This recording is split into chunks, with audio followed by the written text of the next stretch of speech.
Ang 2016 NBA Finals ay hindi lang basta isang normal na championship series sa mundo ng NBA. Ito ang climax ng pinakamatinding rivalry sa modernong era ng basketball sa pagitan ng Cleveland Cavaliers at Golden State Warriors. Dito natin nasaksihan na hanggat hindi pa tapos ang serye ay may pag-asa pang magkampiyon ng isang koponan na dihado sa simula. At sa video natin ngayon ay ating pag-uusapan kung paano naibangon ng Cavaliers ang serye nila kontra sa powerhouse ng Golden State Warriors, kung paano naagaw at maangkin ng unang kampyonato ng Cleveland Cavaliers. Kaya tara mga idol, diretso na tayo. Well, para magets talaga natin kung paano kabigat ang na-achieve ng 2016 Cleveland Cavaliers, kailangan nating himayin ng malalim yung mga napagdaanan nila sa buong season na yun. Ang kwentong ito ay tungkol sa pagbabalik ng isang generational talent, ang matinding tensyon at tapatan laban sa Warriors, ang mga internal drama at palitan ng coach, at ang pagharap sa isang kalaban na tinuturing na isa sa pinakamalakas na team sa history ng basketball. Mula sa pag-init ng rivalry nila noong regular season hanggang sa huling ilang minuto ng Game 7 na kung saan tatlong iconic na play ang nagbago sa takbo ng kasaysayan.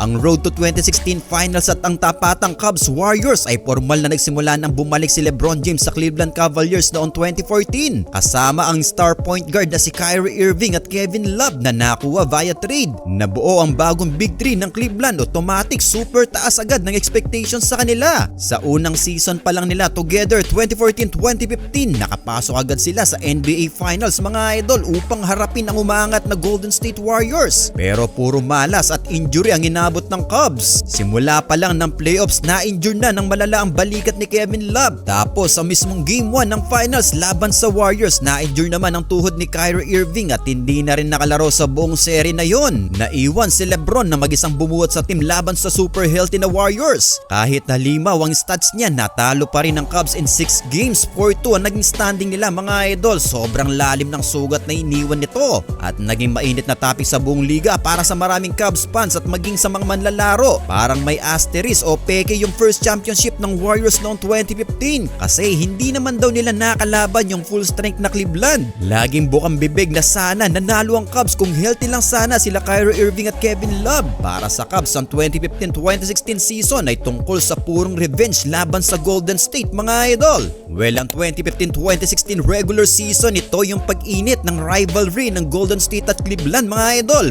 Pumasok ang Cavs sa 2015-2016 season na may malino na misyon na makabawi. Tinapos nila ang regular season na may 57-25 win-loss record kaya sila ang naging number 1 seed sa Eastern Conference. Pero sa regular season pa lang ramdam na ang bigat ng rivalry nila ng Warriors noong Christmas Day 2015. Nagharap ang dalawang team at natalo ang Cavs sa score na 89-83 kung saan nahihirapan ang opensa ng Cleveland laban sa depensa ng Golden State. Upang mas patatagin ng team chemistry at magkaroon ng sapat na firepower laban sa mga ganitong kalaban, gumawa ng move ang front office ng Cubs. Kumuha sila ng mga veterans via trade, lalo na ang shooter na si Channing Frye na naging napakalaking tulong sa koponan. Ngunit kahit magandang standing nila na 30-11 noong kalagitnaan ng season, biglang ginulat ng GM na si David Griffin ang lahat noong tinanggal niya bilang head coach si David Blatt noong January 22, 2016. Rare move ito, si Blatt at si Byron Scott lang ang mga coaches since 2000 na sinibak in the middle of the season matapos dalhin ng team sa finals the previous year.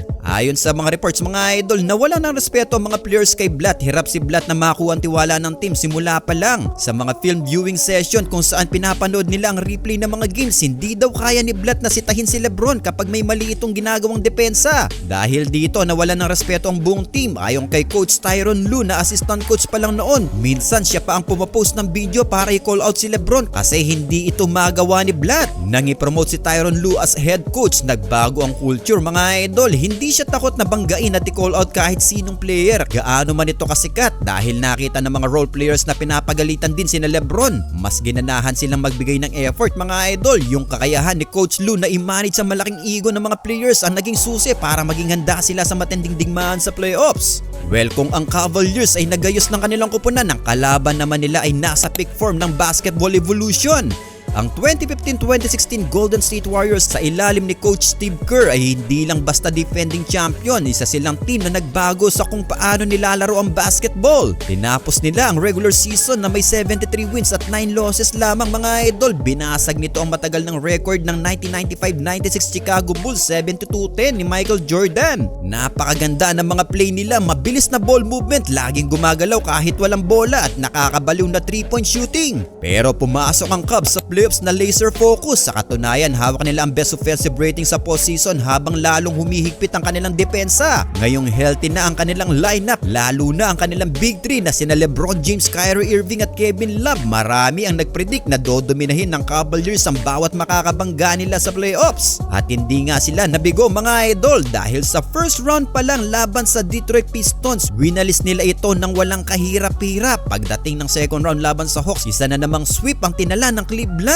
Bahagya namang uminit ang serya sa Eastern Conference Finals kontra Toronto Raptors. Pero tinapos din ito ng Cubs sa loob lang ng 6 na laro mga idol. At sa wakas muling nagbalik ang Cleveland Cavaliers sa 2016 NBA Finals. Samantalang dumaan naman sa butas ng karayom ang Warriors noon sa West Finals na kung saan naiwan sila 3-1 laban sa OKC Thunder. Pero nakabangon mga idol at nakasurvive sila sa 3-1 deficit versus Thunder. Finally, set na ang inihintay na finals rematch ng parehong buo ang lineup ng dalawang team. Well, nag-umpisa ang series ng NBA Finals noong June 2, 2016. Mabilis na dinomina ng Warriors ang umpisa ng series mga idol. Nanalo sila sa 3 sa unang 4 na laro kaya nabaon ng Cubs sa 3-1 hole. Tambak ang Cubs sa Game 1 at Game 2. Nakabawi naman sila sa Game 3 sa Cleveland pero natalo ulit sa Game 4 sa home court pa nila mga idol. Ngunit may problema ang Warriors dahil sa isang insidente ni Green at LeBron James ay nasuspend ang best defender ng Warriors na si Draymond Green. Well, wala pang team sa buong kasaysayan ng NBA Finals na nakapag-comeback mula sa 3-1 deficit. Tapos na ang boxing, ika nga ng marami. Bumalik ang serye sa Oakland para sa do or die Game 5 dahil sa pagkasuspende ni Draymond Green na wala ang main defender ng Warriors. Nagsanib pwersa sina LeBron at Kyrie at pareho silang umiscore ng tig 41 points at tinalo nila ang Golden State Warriors sa home court nito. Pag-uwi nila sa Cleveland para sa Game 6, sobrang taas na ng kumpiyansa nila. Dinurog nila ang Warriors at nakita pa natin na na-eject si Steph Curry kasi naghagis siya ng mouth guard sa sobrang inis. Naitabla ng Cubs ang series sa 3-3, may Game 7 na. At heto na mga idol, ang Game 7 na ginanap noong June 19, 2016 sa Oracle Arena sa harap ng 19,596 na fans ay isa sa pinaka-legendary na basketball games of all time. Labanan na lang ito ng puso at tibay ng katawan. Sa Warriors, si Draymond Green ang nagbuhat ng pagbabalik niya mula sa suspension. Naglaro siya ng 47 minutes, nagtala ng 32 points, 15 rebounds, 9 assists at 6 out of 7 sa 3-point range. Si LeBron naman nag-triple-double with 27 points, 11 rebounds at 11 assists kahit halos hindi na rin nagpahinga. 47 minutes mga idol. Ang 4-minute scoring drought pagdating ng 4th quarter, tie ang score sa 89 all with 4:38 left sa orasan. Mula doon hanggang 53 seconds, wala kahit sinong naka-score. Puro sablay sina LeBron, Curry, Clay at Irving dahil sa sobrang tindi ng pressure at depensa mga idol. Pero dito na nangyari ang tatlong himala ng Cleveland na tatak magpakailanman sa kasaysayan ng